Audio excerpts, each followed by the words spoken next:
Present అయితే మనం అమరావతిలోని రాయపూడి దగ్గరున్నాం.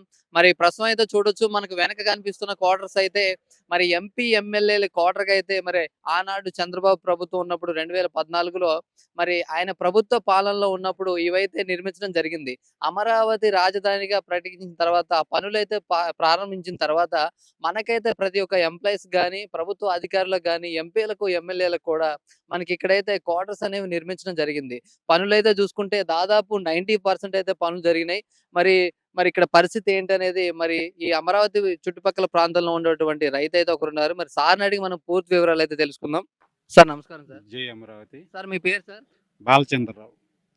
సార్ మరి ఇక్కడైతే మనం చూసుకోవచ్చు ఆనాడు అమరావతి రాజధానిగా ప్రకటించిన తర్వాత చాలా వరకైతే పనులు జరిగినాయి. మరి ఇప్పుడు ఎలా ఉంది సార్ పరిస్థితి ఇక్కడ?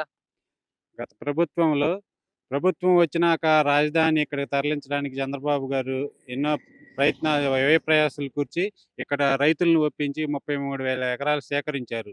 దాదాపు 29 గ్రామాలు, 26,000 మంది రైతుల దగ్గర నుంచి. సేకరించి ఇక్కడ సౌకర్యాలు కల్పించడానికి దాదాపు ఒక 2 సంవత్సరాలు పట్టింది. ఆ తర్వాత ఏమి ఇటుకేయలేదన్న వైసీపీ వాళ్ళు అప్పుడే 90% పూర్తయిన ఈ బిల్డింగులే మనకు సాక్ష్యం. 90% చంద్రబాబు గారి టైంలోనే పూర్తవి ఇవి నిరుపయోగంగా గత 5 సంవత్సరాలు జగన్మోహన్ రెడ్డి ప్రభుత్వంలో నిరుపయోగంగా పడున్నాయి. వాటిలో కొంచెం ఏమాత్రం అవి లోపల ఎలక్ట్రిసిటీ, డ్రైనేజీ, వాటర్ సౌకర్యం కల్పిస్తే ఎమ్మెల్యేలు, ఎమ్మెల్సీలకి క్వార్టర్స్‌గా ఉపయోగపడేయి. ప్రభుత్వ భారం తగ్గేది. ఎమ్మెల్యే, ఎమ్మెల్సీలకి ఒక్కొక్కళ్ళకి లక్షల్లో రెంట్లు కడుతూ విజయవాడ, గుంటూరు అక్కడిక్కడ ఉంటున్నారు. అప్పుడు అదే గనక ప్రజల మీద భారం వేయకూడదు అనుకుంటే, పూర్తి చేసి వాళ్ళకి అప్పచెబితే దగ్గరలో ఇక్కడ పరిపాలన సచివాలయం దగ్గరలో ఉంది. అసెంబ్లీ దగ్గరలో ఉండేది. వాళ్ళకి రక్షణ కూడా బాగుండేది ఎమ్మెల్సీలకి. కానీ ఆ ప్రభుత్వం ఏం చేయకుండా వీటిని వేల కోట్ల ప్రజాధనాన్ని నిరుపయోగంగా 5 సంవత్సరాలు ఈ అన్ని కంచెలు చూడండి ఎలా ఉన్నాయో, అన్ని కంచెలు పెంచేసి రోడ్లన్నీ ఆగమాగం అయిపోయి రోడ్లు తవ్వుకెళ్లారండి. దారుణమైన పరిస్థితి ఏందంటే ప్రభుత్వం వేసిన రోడ్లు తవ్వుకెళ్ళినా గానీ దిక్కు లేకుండా పరిపాలించారంటే అంత దౌర్భాగ్యమైన పరిపాలన గత 5 సంవత్సరాలు చూసాము. ఆ పరిపాలన నుంచి విముక్తి కలిగింది.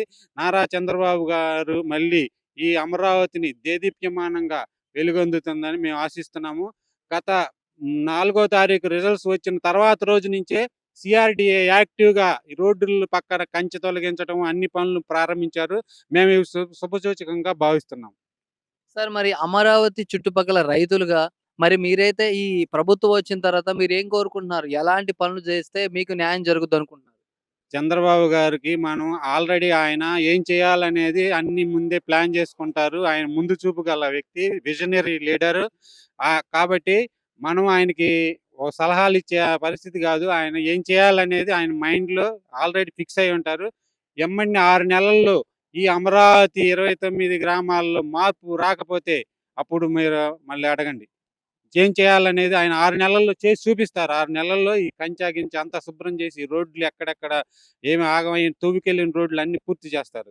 మరి 6 నెలల్లో అయితే మరి మీరు రోడ్లు గాని, భవనాలు గాని పూర్తి నిర్మాణాలైతే జరుగుతాయంటున్నారు. మళ్ళీ ఇక్కడ పూర్తి జరిగిన తర్వాత అయితే మనకి ఎంపీ గాని, ఎమ్మెల్యే గాని క్వార్టర్స్ అయితే ఉన్నాయి కదా! దాంట్లోకి వాళ్ళొచ్చే అవకాశం ఉందంటారా?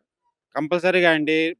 ప్రభుత్వం కట్టించిందే ఆ ఉద్దేశంతో. ఇక్కడ ఐఏఎస్ ఆఫీసర్‌లకు గాని, ఇక్కడ ఎమ్మెల్యే, ఎమ్మెల్సీ‌లకి గాని కట్టించింది ఆ రోజుల్లో చంద్రబాబు గారు కట్టించింది ఆ ఉద్దేశంతోనే గదా! అవి ఇప్పుడు నిరుపయోగంగా పడిన వాటిని ఉపయోగంలోకి తీసుకొస్తారు. ఎమ్మెల్యేలు, ఎమ్మెల్సీలు ఇక్కడి నుంచే పరిపాలన చేస్తారు. ప్రజలకు అందుబాటులో ఉంటారని మేము ఆశిస్తున్నాము. అతి త్వరలో ఈ 6 నెలల్లో ఈ ఎమ్మెల్యే, ఎమ్మెల్సీ క్వార్టర్స్ అన్నీ వాళ్ళకి హ్యాండ్ ఓవర్ చేసి వాళ్ళు ఇక్కడే ఉండేటట్టు చూస్తారని మేము ఆశిస్తున్నాం. మరి మరొకటి చూసుకుంటే ఈ కూటమి ప్రభుత్వం వచ్చిన తర్వాత చంద్రబాబు నాయుడు గారైతే చాలా హామీలిచ్చాడు. మరి ఇప్పటికే రాష్ట్రం అయితే చాలా అప్పుల్లో ఉందంటున్నారు. ఈ హామీలన్నీ నెరవేరుస్తారా? అదేండి ఏమండి ఎవరైనా కుటుంబ పెద్ద అప్పులు చేసి ఆ కుటుంబాన్ని బజారుకి ఇస్తే అది తప్పు. అప్పుగా డబ్బు జనరేట్ చేయటం, డబ్బు సంపాదించి అది జనాలకి ఎలా పంచాలి అనేది చంద్రబాబు గారి అది దృక్పథం.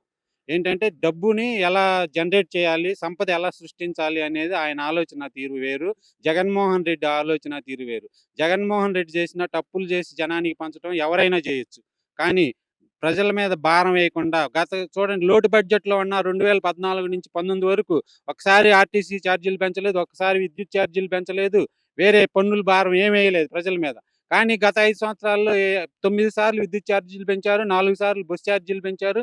ఎన్నో చేశారు. ఆ తేడాన్ని గమనించండి. ప్రజలు అది గమనించారు కాబట్టే ఇప్పుడు మళ్ళీ చంద్రబాబు నాయుడు గారికి అఖండ మెజార్టీతో పట్టం కట్టారు. అదే విధంగా చూసుకుంటే మరి ఆయన గూడా చాలా హామీలు చేశారు. ఇదే విధంగా మహిళలకైతే తెలంగాణలో పెట్టినట్టు ఉచిత బస్సు సౌకర్యం అయితే కల్పించబోతా అంటున్నారు. దీని మీద మీ అభిప్రాయం ఏంటండి? తప్పులేదండి. అది ఆ మహిళలకి అందరూ ఉపయోగించుకోరు. ఎవరైతే అవసరం ఉందో ప్రయాణాలకి చాలా తక్కువ మంది అందరూ ఇప్పుడు ఆటోలని, కారుల్లో సంపద ఉన్నోళ్ళందరూ టూ వీలర్స్, కారుల్లోని తిరుగుతున్నారు. ఆ బస్సులో పోయించుకునే వాళ్ళు మధ్య తరగతి వాళ్ళు, బిలో మిడిల్ క్లాస్ వాళ్ళు. వాళ్ళకి ఉచితంగా ప్రయాణించడం వల్ల నష్టం ఏం లేదు. ప్రభుత్వం దానికి సౌకర్యం ఆయన ఆ ఫండుని గవర్నమెంట్ ద్వారా ఆర్టీసీ వాళ్ళకి చంద్రబాబు గారు సమకూరుస్తారు. అదే విధంగా మామూలుగా ఇప్పుడు పింఛన్ 4000 అన్నారు. అది గూడా రేపు ఈరోజే సంతకం చేయబోతున్నారు ఆ ఫైల్ మీద. ఆ! ఈరోజు 4, 5 హామీలు నెరవేర్చడానికి ఆయన సంతకాలు చేయబోతున్నారు. సాయంత్రం 4 గంటల 41 నిమిషాలకి సచివాలయానికొస్తున్నారు. కంపల్సరీగా హామీలు నెరవేరుస్తారు. ఆ నమ్మకం మాకుంది.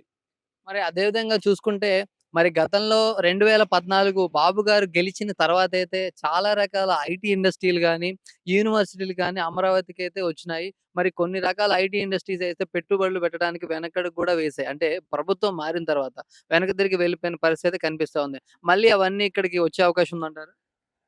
ప్రభుత్వ పాలసీని బట్టే మనకొచ్చే ఇండస్ట్రీస్ గాని, కంపెనీలు గాని, ఏవైనా గాని వస్తాయండి.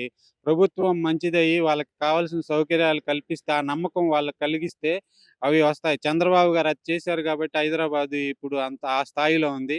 చంద్రబాబు గారు మళ్ళీ ఆ నమ్మకం ఆ చంద్రబాబు గారి మీద ఉన్న నమ్మకంతో అన్ని సంస్థలు వస్తాయని ఆశిస్తున్నాం. ఫస్ట్ ఆఫ్ ఆల్ కేంద్ర ప్రభుత్వ సంస్థలు ఇక్కడికి ఎన్నో భూములు కేటాయించారు. అవన్నిటిని ప్రారంభించేటట్టు శంకుస్థాపనలు చేసి ఇక్కడ కార్యాలయాలు ప్రారంభించాలని ఎస్‌బీఐ అంటే ఆర్‌బీఐ కార్యాలయం గాని, రీజనల్ సంస్థలు ఇలాంటి చాలా సంస్థలకు భూములిచ్చారు.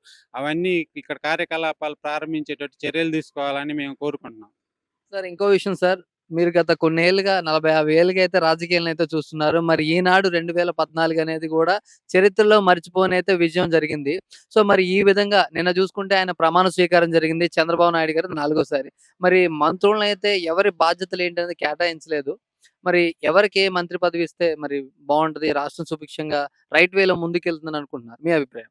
లేదండి. అది మనం చెప్పే స్థాయి గాదు. అందరికి ఎవరైతే వర్త్‌ఫుల్లో ఎవరికి ఏ శాఖ కేటాయిస్తే వాళ్ళ పని ఆళ్ళు సక్రమంగా చేయగలుగుతారో అది కేటాయిస్తారు. అందరూ పని జేసేవాళ్ళే. అందరూ మంచివాళ్ళే. యంగ్ జనరేషన్‌కిచ్చారు. కొంతమంది కొత్త వాళ్ళకిచ్చారు అందరికి. అందరూ న్యాయం జేస్తారని ప్రజలకు సేవ జేయటమే ముఖ్యం. అది నిన్న మంత్రివర్గం వాళ్ళకి చెప్పింది గూడా అదే. మంత్రులుగా నియమించబడిన వాళ్ళకి ప్రజలకు అందుబాటులో ఉండండి. ప్రజలకు సేవ జేయండి. ప్రజలకు మంచి జేయటమే మన లక్ష్యం అని చెప్పారు. అదే బాటలో ప్రయాణిస్తారని చంద్రబాబు గారి ఆశలు నెరవేరుస్తారని మేము కోరుకుంటున్నాం మంత్రి మండలందరిని. Thank you sir. Thank you. Thank you.